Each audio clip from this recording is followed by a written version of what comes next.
I sometimes feel my intellect and my mind is the same because they seem to be giving the same answer. But there are so many times, there's so much difference between these two, my intellect and my mind, that I can't discriminate.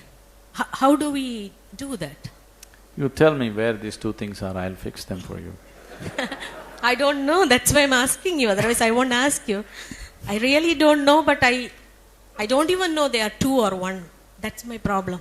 See, you go to your mechanic and say, please, my car is troubling me, I don't know whether it's the engine or the gearbox, I don't know whether it's the engine or the gearbox. Okay, you bring your car, we'll fix it. Oh, I don't know where my car is. What to do? Now, all these distinctions that you're finding between your intellect and your mind is more a studied distinction, not an experiential distinction. Please see this. It is a studied distinction, a logical distinction. Experientially, you can't separate them, isn't it? Now, if you're referring to your intellect and mind, to put it in more reasonable terms for everybody, I would say probably you're referring to your thought and your emotion. Yes? These two are not different. The way you think is the way you emote, and the way you emote is the way you think. It's both true, isn't it? And the way you think and emote depends on what data you have gathered in your life till now. The mechanism of the mind is functioning from the data that has been collected over a period of time. What input has gone in, that's the way it thinks, that's the way it emotes. Both are not of any significance. How you think is not of any significance because it is not yours. How you emote is not also of any significance because that also you gathered from outside. People think it's of tremendous significance.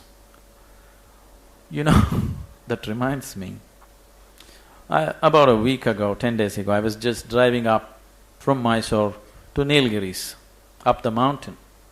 These mountains right from my childhood, I have driven up. From bicycle to motorcycle to car, I've been driving on this road, and I always loved these mountains. This time when I was driving, all the huge wonderful rocks that are there are all painted in huge bad handwriting. I love Jesus everywhere. I thought, who is this man who loves Jesus? It's always easy to love people that you have not met. Isn't it? We always love dead people. When your grandfather was at home, you were not on talking terms with him. The moment he is dead, his photograph hangs, adorns your house every day. Your gratitude that he's dead, you know.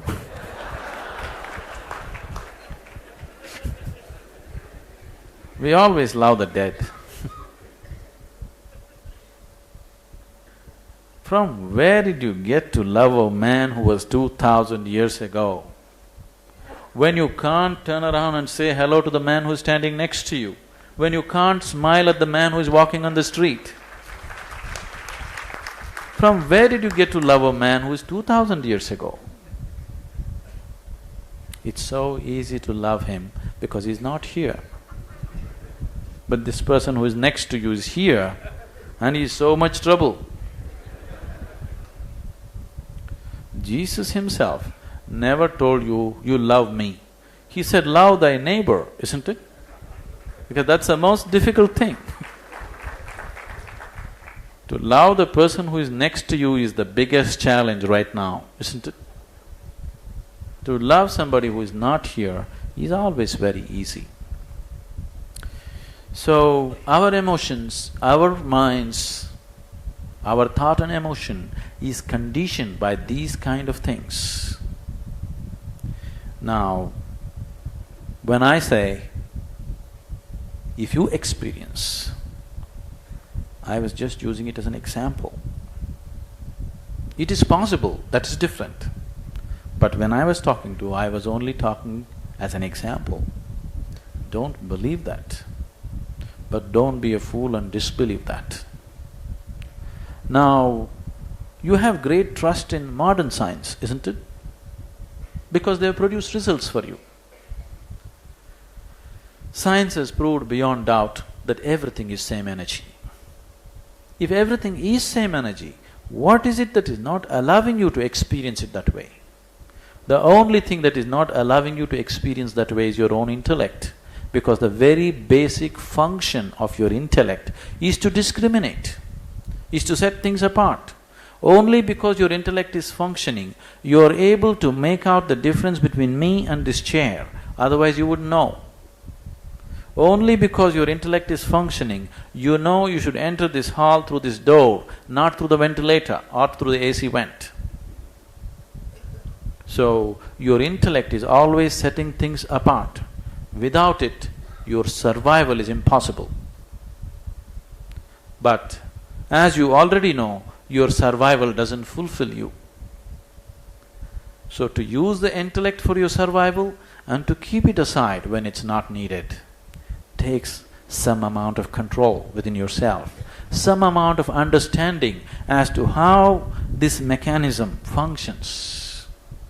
Experiential understanding, not intellectual understanding. If you read your anatomy, the medical anatomy, you will not know how it functions. You know enough to fix the organs, do this, do that for disease, but you will not have enough understanding to handle the interiority. You need an experiential understanding.